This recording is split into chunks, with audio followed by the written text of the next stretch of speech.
ഇതിൽ ലൈറ്റ് വരണല്ലേ നിങ്ങൾക്ക് ഇത് ലേസർ ലൈറ്റ് ആണ്. ഇത് നമ്മളെ കണ്ണ് തട്ടാതിരിക്കാനാണ് ഞാൻ ഈ കണ്ണട വെക്കണം എന്ന് ആദ്യം പറഞ്ഞത്. അതാണ് നമ്മുടെ കണ്ണട വേറൊരു കണ്ണട അല്ലേ, അത്രയും പ്രൊട്ടക്ഷൻ. ഇപ്പൊ നോക്കി, ഇപ്പൊ നമ്മൾ ആ ഇത് ലേസർ ചെയ്ത് ബ്ലോക്ക് മാറ്റിയതിന് ശേഷം നോക്കുമ്പോൾ ഇവിടെ മുഴുവനും ക്ലിയർ ആയി. ഇപ്പൊ നേരത്തെ രക്തക്കട്ട ഇവിടെ കാണുന്നില്ല, ഇവിടുത്തെ ഒഴുക്ക് ഭയങ്കര ഫ്ലോ ക്ലിയർ ആയി, ഇവിടെ ബ്ലോക്ക് കാണുന്നില്ല. അതേപോലെ ഈ രക്തോട്ടം താഴത്തെ രക്തോട്ടത്തിന് ഒന്നും പറ്റിയിട്ടില്ല. ഇന്ന് ലോകത്തിലെ ഏറ്റവും ലേറ്റസ്റ്റ് ആയിട്ടുള്ള ആൻജിയോപ്ലാസ്റ്റി ഏതാന്ന് വെച്ചാൽ ലേസർ ആൻജിയോപ്ലാസ്റ്റിയാണ്. അത് ഇന്ത്യയിൽ വളരെ വിരളമാണ്. അത് നമ്മുടെ കോട്ടക്കൽ ആസ്റ്റർ മിംസിൽ ഉണ്ട് എന്നുള്ള ഒരു സന്തോഷ വാർത്ത കൂടിയാണ്. അപ്പൊ അതിന്റെ ഗുണങ്ങൾ എന്തൊക്കെയാണ് ലേസർ ആൻജിയോപ്ലാസ്റ്റിയിൽ ചെയ്യുന്നത് എന്നുള്ളത് വിശദമായിട്ട് നമ്മുടെ ഡോക്ടർ താസീൻ പറഞ്ഞുതരും. സാർ, എന്തൊക്കെയാണ് വിശേഷങ്ങൾ? സുഖമല്ലേ? ഈ ലേസർ ആൻജിയോപ്ലാസ്റ്റി എന്നാണ് കോട്ടക്കലിൽ വന്ന്, എന്തൊക്കെയാണ് ഇതിന്റെ ഗുണങ്ങൾ? നമ്മുടെ ഏറ്റവും ലേറ്റസ്റ്റ് അഡീഷൻ ആണ് ആൻജിയോപ്ലാസ്റ്റിയിൽ. അപ്പൊ നമ്മൾ കോംപ്ലക്സ് ആൻജിയോപ്ലാസ്റ്റി ചെയ്യുന്ന ഒരു സെന്റർ ആണ്. നേരത്തെ വീഡിയോസ് ഒക്കെ ചെയ്തിട്ടുണ്ട്. അതായത് ബൈപ്പാസ് പറഞ്ഞ പേഷ്യൻസിനെ ബൈപ്പാസ് ഇല്ലാണ്ട് ആൻജിയോപ്ലാസ്റ്റി ചെയ്തിട്ട് ബ്ലോക്കുകൾ മാറ്റുന്ന ഒരുപാട് ടെക്നിക്സ് നമ്മൾ പറഞ്ഞു. അതിൽ പറയാത്ത ഏറ്റവും ലേറ്റസ്റ്റ് ആയിട്ടുള്ള ടെക്നിക്കാണ് ലേസർ ആൻജിയോപ്ലാസ്റ്റി. ഇത് എല്ലാ ആൻജിയോപ്ലാസ്റ്റിലും ഈ ലേസർ ആൻജിയോപ്ലാസ്റ്റി ഉപയോഗിക്കാൻ പറ്റും. അതായത് ബൈപ്പാസ് പറഞ്ഞ പേഷ്യൻസിന് മാത്രമല്ല, അല്ലാത്ത കേസുകളിലും നമുക്ക് ഈ ലേസർ ആൻജിയോപ്ലാസ്റ്റി ഉപയോഗിക്കാൻ പറ്റും. ഇതിൽ നമ്മൾ ചെയ്യണമെന്ന് വെച്ചാൽ ഒരു ലേസർ ബീം ഉണ്ട്, ഒരു കത്തീറ്റർ വെച്ച്, ഇതാണ് മെഷീൻ. ഈ മെഷീൻ നമ്മളിപ്പോ ഇതിന്റെ കത്തീറ്റർ കണക്ട് ചെയ്തിട്ട് ആ കത്തീറ്ററിന്റെ അറ്റത്ത് ലേസർ ഉണ്ടാവും.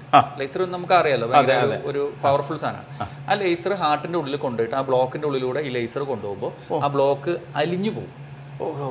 സാധാരണ നമ്മൾ ബ്ലോക്ക് മാറ്റുമ്പോൾ എന്താ ചെയ്യാ, നമ്മൾ ഒരു ബലൂൺ വെച്ച് ബ്ലോക്കിനെ സൈഡിലേക്ക് മാറ്റി ഒതുക്കി നിർത്തുകയാണ്, അലിയിച്ച് കളയുന്നില്ല, അല്ലെങ്കിൽ ഉരുക്കി കളയുന്നില്ല. ലേസറിൽ എന്താ സംഭവിക്കുന്നത് വെച്ചാല്, ലേസറിന്റെ ഈ പവർ ഉപയോഗിച്ച് നമ്മൾ മോളിക്യൂൾസുകൾ ഉണ്ടല്ലോ, അതിന്റെ ഇത് തമ്മിൽ ബന്ധപ്പെട്ട് ആറ്റംസ് ഇങ്ങനെ കണക്ട് ചെയ്തിടാം, അതിനെ പൊട്ടിച്ച് അതിനെ ഇല്ലാണ്ടാക്കി കളയും. അപ്പൊ അങ്ങനെ ബ്ലോക്കിനെ ഇല്ലാണ്ടാക്കാൻ പറ്റുന്ന ഒരു ടെക്നിക്കും കൂടിയാണ് ലേസർ. അപ്പൊ അതിന് ചില സ്ഥലത്ത് നിർബന്ധമായിട്ട് ലേസർ വേണ്ട സ്ഥലങ്ങളുണ്ട്. ചില സ്ഥലങ്ങളിൽ ലേസർ ഉണ്ടെങ്കിൽ നല്ല രീതിയിലുള്ള ആൻജിയോപ്ലാസ്റ്റി മുമ്പ് ചെയ്തതിനേക്കാളും ഭംഗിയായിട്ട് ചെയ്യാൻ പറ്റുന്ന സ്ഥലങ്ങളുണ്ട്. ചിലത് നിർബന്ധമാണ്. ഫോർ എക്സാമ്പിൾ പറയാം, 4 കേസാണ് അത് നമ്മൾ സാധാരണ പറയാം. ഒന്ന്, ഈ ബൈപ്പാസ് കഴിഞ്ഞിട്ട് ബ്ലോക്ക് വരുന്ന ആൾക്കാരുണ്ട്. അപ്പൊ അവർക്ക് ഈ ഗ്രാഫ്റ്റിലൊക്കെ ബ്ലോക്ക് ഉണ്ടാകുമ്പോൾ ലേസർ ആൻജിയോപ്ലാസ്റ്റി ആണ് അതിന്റെ ഏറ്റവും നല്ല ആൻജിയോപ്ലാസ്റ്റി. 2, ആൻജിയോപ്ലാസ്റ്റി കഴിഞ്ഞ് വീണ്ടും ബ്ലോക്ക് വരുന്ന ആൾക്കാരുണ്ട് സ്റ്റെന്റിന്റെ ഉള്ളിൽ, അപ്പോഴും ലേസർ ആൻജിയോപ്ലാസ്റ്റിയാണ് ഏറ്റവും നല്ലത്. സാധാ ആൻജിയോപ്ലാസ്റ്റി കഴിഞ്ഞ് ബ്ലോക്ക് വരുമ്പോൾ ലേസർ ആൻജിയോപ്ലാസ്റ്റിയാണ് കുറച്ചുകൂടി നല്ലത്. പിന്നെ മൂന്നാമത്തത്, ചിലപ്പോൾ നമ്മൾ 100% അടഞ്ഞ രക്തക്കൊണ്ടുള്ള വയറൊക്കെ കടന്ന് പിന്നെ ബലൂൺ ഒന്നും അങ്ങോട്ട് കടക്കുന്നില്ലെങ്കിൽ, പണ്ടാണെങ്കിൽ നിർത്തി ബൈപ്പാസിന് വിടണം. ഇപ്പൊ അത് വേണ്ട, ലേസർ ഉപയോഗിച്ചിട്ട് ആ വയറ് കടന്നതിന്റെ ബാക്കിൽ നമുക്കൊരു സ്ഥലം ഉണ്ടാക്കിയെടുത്ത് ബലൂൺ കൊണ്ടുപോയി അത് ശരിയാക്കി എടുക്കാൻ പറ്റും കോംപ്ലക്സ് ആൻജിയോപ്ലാസ്റ്റി. 4ാമത്തെ, ഈ ഹാർട്ട് അറ്റാക്ക് ഒക്കെ വരുന്ന സമയത്ത് ഒരുപാട് രക്തക്കട്ടകൾ ഉണ്ടാവും. അപ്പൊ ആ രക്തക്കട്ടകൾ പലപ്പോഴും നമ്മൾ വലിച്ചെടുക്കാൻ നോക്കിയാൽ ചിലപ്പോൾ കിട്ടൂല, അത് താഴെ പോയിട്ട് ഈ സിസ്റ്റത്തിനെ മുഴുവൻ ബ്ലോക്ക് ആക്കും, ചെറിയ പീസായിട്ട് പോയി. അപ്പൊ അത് താഴത്തേക്ക് പോകാതിരിക്കണം എന്ത് വേണം, അതിന് ഇവിടുന്ന് തന്നെ ഉരുക്കി കളയാൻ പറ്റുകയാണെങ്കിൽ താഴെ ഒരിക്കലും അത് ബ്ലോക്ക് ഉണ്ടാക്കില്ല. അപ്പൊ നല്ല റിസൾട്ട് കിട്ടും. ഇപ്പൊ ഹാർട്ട് അറ്റാക്ക് ഒക്കെ വരുന്ന പേഷ്യൻസിൽ ഈ എമർജൻസി ആയിട്ട് ലേസർ ആൻജിയോപ്ലാസ്റ്റി ഒക്കെ ചെയ്യാൻ സാധിച്ചാൽ നല്ല റിസൾട്ട് കിട്ടും. അപ്പൊ ഇങ്ങനെ സ്പെസിഫിക് ആയിട്ട് ഈ കേസുകളിലൊക്കെ ലേസർ ആൻജിയോപ്ലാസ്റ്റിയാണ് ഏറ്റവും നല്ല രീതിയിൽ. പിന്നെ സാധാരണ ആൻജിയോപ്ലാസ്റ്റികളിൽ തന്നെ ഇപ്പൊ ചിലപ്പോൾ ബ്ലോക്ക് അധികം ബുദ്ധിമുട്ടില്ലാത്ത ബ്ലോക്കുകളിൽ ചിലപ്പോൾ നമ്മൾ പണ്ടൊക്കെ ആൻജിയോപ്ലാസ്റ്റി ചെയ്ത് ബലൂൺ ചെയ്ത് സ്റ്റെന്റ് ഇടുകയാണ് നമ്മൾ ചെയ്യാം, തിരിച്ചു വരാതിരിക്കാൻ. ഈ കേസുകളിൽ ചിലപ്പോൾ എന്ന് വെച്ചാൽ നമുക്ക് ലേസർ ആൻജിയോപ്ലാസ്റ്റി ചെയ്ത് വലുതാക്കിയാൽ ചിലപ്പോൾ സ്റ്റെന്റ് ഇല്ലാണ്ട് ഒരു ബലൂൺ കൊണ്ട് മാത്രം നിർത്താൻ പറ്റും. അതായത് ഡ്രഗ് കോട്ടഡ് ബലൂൺ എന്ന് പറഞ്ഞൊരു സാധനമുണ്ട്. അതായത് അതിന്റെ പുറമെ മരുന്നുണ്ട്, സ്റ്റെന്റിലും മരുന്നുകളുള്ള സ്റ്റെന്റുകളാണ്. അതിന് പകരം മരുന്നുകളുള്ള ബലൂണുകളുണ്ട്, ഡ്രഗ് കോട്ടഡ് ബലൂൺ എന്ന് പറയും. ആ ലേസർ ആൻജിയോപ്ലാസ്റ്റി കഴിഞ്ഞിട്ട് സ്റ്റെന്റ് ഇടുന്നതിന് പകരം സ്റ്റെന്റ് ഇല്ലാണ്ട് ബലൂൺ വെച്ചിട്ട് മാത്രം, ഡ്രഗ് കോട്ടഡ് ബലൂൺ വെച്ചിട്ട് മാത്രവും നമുക്ക് ഇപ്പൊ ആൻജിയോപ്ലാസ്റ്റി ചെയ്യാൻ പറ്റുന്ന ഒരു അവസ്ഥയിലേക്ക് ഈ ലേസർ എത്തിയതിനു ശേഷം. അപ്പൊ സ്റ്റെന്റ് ഇല്ലാണ്ടും കൂടി ആൻജിയോപ്ലാസ്റ്റി ചെയ്യുന്ന അത്രയും അഡ്വാൻസ്ഡ് ആയി അല്ലേ? അതായത് ഒരു പവർഫുൾ ടൂളാണ്. നമുക്ക് കുറച്ച് ബുദ്ധിമുട്ട് പിടിച്ച ആൻജിയോപ്ലാസ്റ്റി എളുപ്പത്തിൽ ചെയ്യാനും അതേപോലെ ഇപ്പൊ ചെയ്തുകൊണ്ടിരിക്കുന്ന ആൻജിയോപ്ലാസ്റ്റിന്റെ നിലവാരം കൂട്ടാനും സാധിക്കും. ഇതാണ് ലേസർ ആൻജിയോപ്ലാസ്റ്റി. ഞാനത് കാണിച്ചു തരാം എന്താ സംഭവം. നമ്മൾ ഇത് ലേസറിന്റെ കത്തീറ്റർ ആണ്. ഇത് റെഗുലർ കത്തീറ്റർ അല്ല, നമ്മളുടെ ഒരു കാലിബ്രേഷൻ കത്തീറ്റർ പോലത്തെ ഒരു കത്തീറ്റർ ആണ്. അപ്പൊ ഈ സാധനം നമ്മൾ ഈ ഇവിടെ ഒരു പോർട്ട് ഉണ്ടല്ലേ, ഇതിൽ കണക്ട് ചെയ്യണം. മനസ്സിലായില്ലേ? അപ്പൊ ഇതിൽ കണക്ട് ചെയ്തു. അപ്പൊ ഇതിൽ കണ്ടില്ലേ, കാലിബ്രേറ്റ് എന്ന് പറഞ്ഞ ലേസർ സ്റ്റാൻഡ് ബൈ എന്ന് പറഞ്ഞ സാധനം കണ്ടു. നമ്മൾ ഇനി കാലിബ്രേഷൻ കൊടുക്കണം. കാലിബ്രേഷൻ കൊടുത്താൽ ഇവിടെ ലൈറ്റ് വരണണ്ട, ഇതിൽ ലൈറ്റ് വരണുണ്ടല്ലേ നിങ്ങൾക്ക്, ഇത് ലേസർ ലൈറ്റ് ആണ്. ഇത് നമ്മളെ കണ്ണ് തട്ടാതിരിക്കാനാണ് ഞാൻ ഈ കണ്ണട വെക്കണം എന്ന് ആദ്യം പറഞ്ഞത്. അതാണ് നമ്മുടെ കണ്ണട വേറൊരു കണ്ണട അല്ലേ, അത്രയും പ്രൊട്ടക്ഷൻ. അപ്പൊ ഇനിയിപ്പോ നമ്മൾ ഈ സാധനം ഈ ലേസറിന്റെ കാലിബ്രേഷൻ ഇതിൽ അവിടെ വെച്ചിട്ട് നമ്മൾ താഴെ ഞാൻ എന്റെ കാലിന്റെ അവിടെ ഒരു പെഡൽ കാണുന്നില്ലേ, ആ പെഡൽ ഇപ്പൊ ചവിട്ടാൻ പോവാണ്. ചവിട്ടുമ്പോൾ ഇവിടെ ലേസർ ഇതിന്റെ ഉള്ളിൽ നിന്ന് പുറത്തേക്ക് പവർഫുൾ ആയിട്ട് വരും.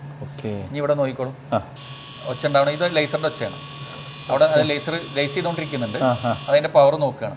Okay, calibration complete. അത് കഴിഞ്ഞ് പറഞ്ഞാൽ ഈ ടെക്നിക്ക് കറക്റ്റായി. ഇനി ഈ സാധനം വെച്ചിട്ട് നമുക്ക് എന്ത് ചെയ്യാം, മെഷീൻ സെറ്റായി. ഇനി നമ്മുടെ സാധാരണ കത്തീറ്റർ വെച്ചിട്ട് പേഷ്യന്റിന്റെ രക്തക്കൊള്ളിനുള്ളിൽ പോയി നമുക്ക് ലേസർ കംപ്ലീറ്റ് ചെയ്യാം. അപ്പൊ ഈ വന്ന സൗണ്ട് നമ്മൾ ഈ ചെയ്യുമ്പോഴൊക്കെ വരും, വന്നുകൊണ്ടിരിക്കും. ഇപ്പൊ ഇവിടെ ഒരു ഫ്ലുവൻസ് റേറ്റ് എന്നൊക്കെ പറഞ്ഞ സാധനങ്ങൾ കണ്ടല്ലോ, ഇത് അതിന്റെ പവർ അഡ്ജസ്റ്റ് ചെയ്യണം.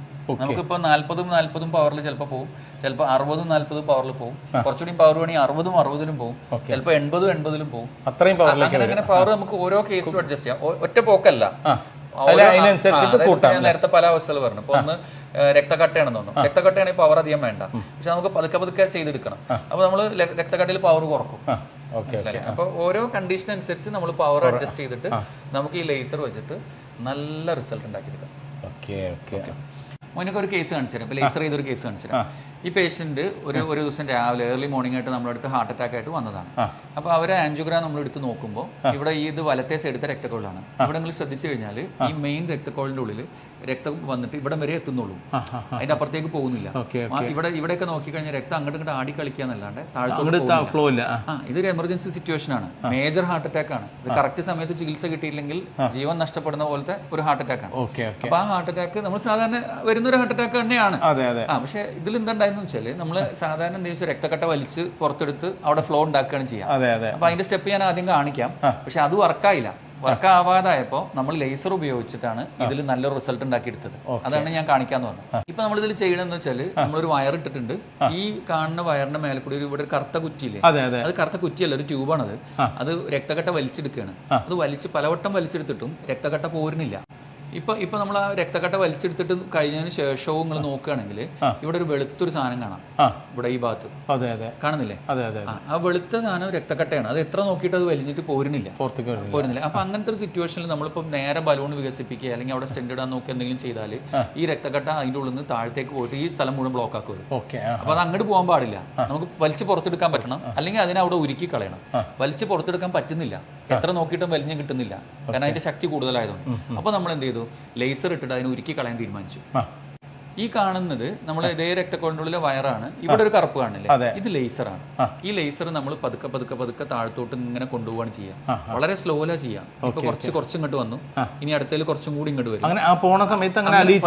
വളരെ പതുക്കെ അലിയിച്ചലിച്ച്. അപ്പൊ ലേസർ ഓരോ സമയത്തും നമ്മൾ നേരത്തെ ചവിട്ടിയ പോലെ കാലുകൊണ്ട് ചവിട്ടി അതിങ്ങനെ കീന്ന് ഒച്ച ഉണ്ടാകുക ചെയ്യുമ്പോൾ അങ്ങനെ എന്നിട്ട് അതിൽ പതുക്കെ താഴോട്ട് കൊണ്ടുപോവാണ് ചെയ്യുക. ഇപ്പൊ നോക്കി, ഇപ്പൊ നമ്മൾ ആ ഇത് ലേസർ ചെയ്ത് ബ്ലോക്ക് മാറ്റിയതിന് ശേഷം നോക്കുമ്പോൾ ഇവിടെ മുഴുവനും ക്ലിയർ ആയി. ഇപ്പൊ നേരത്തെ രക്തക്കട്ട ഇവിടെ കാണുന്നില്ല, ഇവിടുത്തെ ഒഴുക്ക് ഭയങ്കര ഫ്ലോ ക്ലിയർ ആയി, ഇവിടെ ബ്ലോക്ക് കാണുന്നില്ല. അതേപോലെ ഈ രക്തോട്ടം താഴത്തെ രക്തോട്ടത്തിന് ഒന്നും പറ്റിയിട്ടില്ല. അത് രക്തക്കട്ട അങ്ങോട്ട് പോയിരുന്നെങ്കിൽ ഇവിടെ ഒഴുക്കുണ്ടാവില്ല.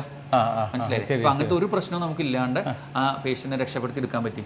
അപ്പൊ ലേസർ നമ്മൾ വിചാരിക്കണ മാതിരി ഒരു എപ്പോഴെങ്കിലും ഉപയോഗിക്കുന്ന ഒരു സംഭവമല്ല. നമുക്ക് എപ്പോ വേണമെങ്കിലും ആവശ്യം വരാവുന്ന ഒരു ഹാർട്ട് അറ്റാക്കിൽ ഒരാളുടെ ജീവൻ രക്ഷിക്കാൻ പറ്റുന്ന ടൈപ്പ് ഒരു സംഭവമാണ്.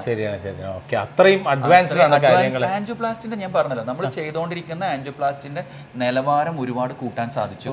നമുക്ക് മുമ്പ് ചെയ്യാൻ പറ്റാത്ത പല ആൻജിയോപ്ലാസ്റ്റിയും ഇത് വെച്ച് ചെയ്യാൻ ഇപ്പോൾ സാധിക്കും. അതായത് നമ്മളെ കയ്യിൽ ഒരു നല്ലൊരു ടൂള് കിട്ടി. അപ്പൊ അത് നന്നായിട്ട് ഉപയോഗിച്ചാൽ അത് ആൾക്കാർക്ക് ഭയങ്കരമായിട്ട് ഉപകാരത്തിൽ ആക്കിയെടുക്കാൻ പറ്റും. അവനൊക്കെ നേരത്തെ ഞാൻ കാണിച്ചെന്ന കേസില്ലേ, അത് ചെയ്ത് ഡോക്ടർ ഇലിയാസാണ്. പിന്നെ നമ്മുടെ ടീമിൽ ഡോക്ടർ ഗഗൻ ഉണ്ട്, ഡോക്ടർ സുഹേലിനൊക്കെ അറിയാം, പിന്നെ ഡോക്ടർ മുസ്തഫ ഉണ്ട്, പിന്നെ ഇന്റർവെൻഷണൽ റേഡിയോളജിസ്റ്റ് നമ്മളുടെ ഡോക്ടർ രാഹുൽ ഉണ്ട്, ഡോക്ടർ മണികണ്ഠൻ സാർ ഉണ്ട്. അങ്ങനെ പല ഡോക്ടേഴ്സ് ഉണ്ട്. എല്ലാവരും ചെയ്യുന്നുണ്ട്. ഇത് ചെയ്യാൻ ഒരുപാട് കഴിവുണ്ടായിട്ടില്ല. ഈ സാധനം കിട്ടണം, ഇത് ഭയങ്കര എക്സ്പെൻസീവ് ആണ്. അവൈലബിലിറ്റിന്റെ ഒരു പ്രോബ്ലം ഉണ്ട്. അതുകൂടെ ഉള്ളതുകൊണ്ട് നമുക്ക് ഒരുപാട് ആൾക്കാർക്ക് ഇത് ഉപകാരത്തിലായി കിട്ടും. അപ്പൊ ചങ്ങന്മാരെ, ഹാർട്ട് അറ്റാക്ക് ആർക്കും എപ്പോഴും വരാം. പക്ഷെ എന്താ അറിയോ, സാർ ഇപ്പൊ കാണിച്ചു തന്നിട്ടുള്ള ഈ ഒരു കേസ് അത് ഇവിടെ ലേസർ ആൻജിയോപ്ലാസ്റ്റി ഉള്ളത് കൊണ്ട് രക്ഷപ്പെട്ടു പോയതാണ്. അയാളുടെ ആയുസിന്റെ ബലം അങ്ങനെയും പറയാട്ടോ. ഞാനിപ്പോ അതുകൊണ്ട് മാത്രം രക്ഷപ്പെട്ടു എന്നുള്ളതല്ല പറയുന്നത്. പക്ഷെ ഞാൻ പറഞ്ഞു വരുന്നത് എന്താന്ന് വെച്ചാൽ, ലോക നിലവാരമുള്ള ഇത്രയും ടെക്നോളജിയും ഇമ്മാരി മെഷീൻസ് ഒക്കെ നമ്മുടെ നാട്ടിൽ, അതിൽ കോട്ടക്കൽ ആസ്റ്റർ മിംസിലൊക്കെ ഉണ്ട് എന്നുള്ള ഒരു സന്തോഷ വാർത്ത നിങ്ങൾക്ക് അറിയിക്കുക. അതുപോലെ തന്നെ ഇത്തരം ടെക്നോളജികൾ നമ്മുടെ നാട്ടിലും ഉപയോഗിച്ച് തുടങ്ങി എന്നുള്ള ഇൻഫർമേഷൻ കൂടി അറിയിക്കുക എന്നുള്ളത് മാത്രമേ ഈ ഒരു വീഡിയോന്റെ ഉദ്ദേശമുള്ളൂ. മാക്സിമം ഷെയർ ചെയ്യുക, ആർക്കും എപ്പോഴും ഉപകാരപ്പെട്ടേക്കാം. അപ്പൊ അടുത്ത ഇതുപോലുള്ള ഇൻഫോർമേറ്റീവ് ആയിട്ടുള്ള വീഡിയോ കാണുന്നവരെ ബൈ.